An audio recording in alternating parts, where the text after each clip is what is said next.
Hello students, তোমালোকৰ আহিল SS first ইয়াৰৰ ৰেজিষ্ট্ৰেশ্যন নোটিছ।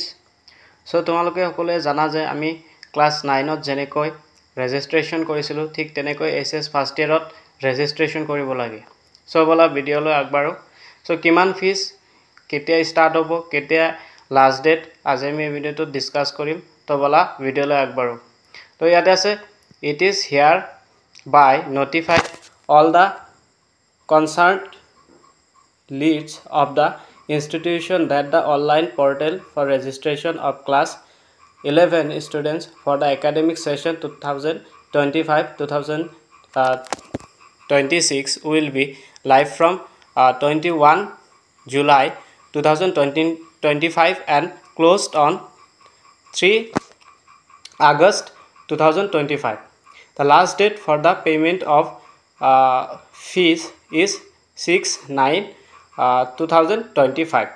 So ইয়াতে কোৱা হৈছে যে তোমালোকৰ যেটো অনলাইন ৰেজিষ্ট্ৰেশ্যন আৰম্ভ হ'ব এটো হ'ব তোমালোকৰ 21 তাৰিখ 7 মাহ 2025 অৰ্থাৎ তোমালোকৰ জুলাই মাহৰ 21 তাৰিখৰ পৰা অনলাইন ৰেজিষ্ট্ৰেশ্যন ষ্টাৰ্ট হ'ব আৰু এটো ক্লোজড হ'ব 30 আগষ্ট 2025. So তোমালোকৰ যেটো অনলাইন যেটো পেমেন্ট আছে যে পেমেন্ট ফিজ আছে ফিজটো তোমালোকৰ লাষ্ট ডেট হ'ব 3/6/9/2025 অৰ্থাৎ তোমালোকৰ 6 তাৰিখ 9 মাহ 2025 এই ডেটত তোমালোকৰ এটো ক্যান্সেল তোমালোকৰ যেটো ফিজ আছে ফিজৰ পেমেন্টৰ লাষ্ট ডেট থাকিব। তাৰ পিছত আছে all the concern are required to visit the registration portal link. So ইয়াতে দুটা পোর্টাল লিংক দিয়া আছে যি দুটা তোমালোকৰ ৰেজিষ্ট্ৰেশ্যন কেটা কৰা হ'ব অনলাইন যোগে। সো এটো তোমালোকৰ ইনষ্টিটিউচনৰ বা কলেজৰ পৰা কৰিব, এটো তোমালোকে কৰিব নালাগে। সো ইয়াৰ পিছত আছে dear for the principal of all the affiliated institution under ASSEB division 2 are requested to all allow registration only for those students who have passed SLC or equipment examination from the board as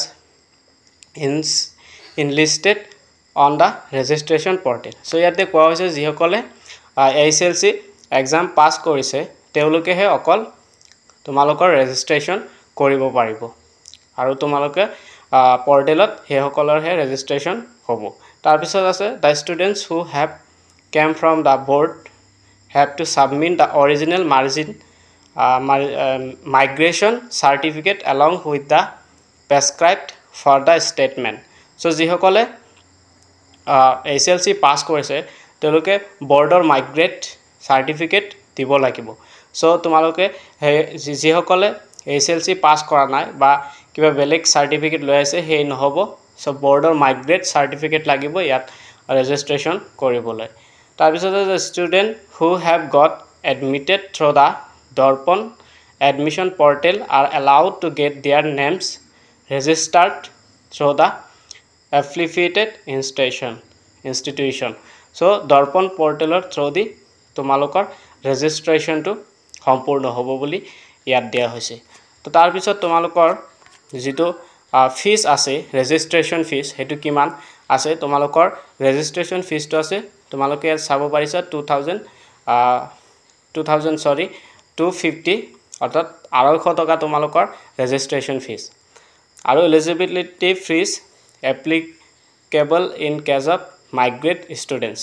so যিবিলাকে ওইন বৰ্ডৰ পৰা pass কৰিছে তেওঁলোকৰ 300 এটা extra দিব লাগিব আৰু ৰেজিষ্ট্ৰেশ্যন ফিজটো দিব লাগিব। তাৰ পিছত তোমালোকৰ ইম্পৰ্টেন্ট ডেটস আগতে আলোচনা কৰিলো এইবিলাক যে তোমালোকৰ কোনদিনা ওপেন হ'ব কোনদিনা ক্লোজড হ'ব আৰু তোমালোকৰ যেটো পেমেন্ট ডেট আছে কোনদিনা এটো দিয়া আছে ইয়াত।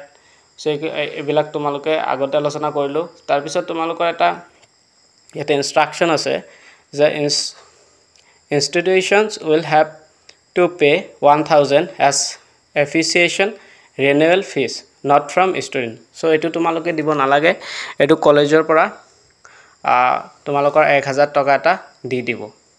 So তাৰ পিছত আছে no offline registration from will be accepted after expiry from the above mentioned date. So ইয়াতে কোনো অফলাইন ৰেজিষ্ট্ৰেশ্যন একচেপ্ট কৰা নহ'ব গ্ৰহণ কৰা নহ'ব তাৰপিছত আছে institution are requested to keep the checklist daily sign by the student with time so' ইয়াতে কৈছে তেওঁলোকে এইটো চেক কৰি থাকিব আৰু ছিগনেচাৰটো দিব লাগিব আৰু তেওঁলোকে এইটো চেক কৰি থাকিব চ' এইখিনি আছিল তোমালোকৰ আজিৰ ৰেজিষ্ট্ৰেশ্যনৰ বিষয়ে চ' তোমালোকে জানিলা আৰু তোমালোকৰ জনাটো এইটো দৰকাৰ চ' ভিডিঅ'টো ভাল লাগিলে ভিডিঅ'টো লাইক কৰি দিবা আৰু চেনেলটোত নতুন হৈ থাকিলে চেনেলটো ছাবস্ক্ৰাইব কৰি দিবা আৰু কাষতে থকা বেল আইকনটো অন কৰি দিবা এনে ধৰণৰ ইনফৰমেটিভ ভিডিঅ' পাবলৈ চ' পিছত লগ পাম নেক্সট এটা নতুন ভিডিঅ'ত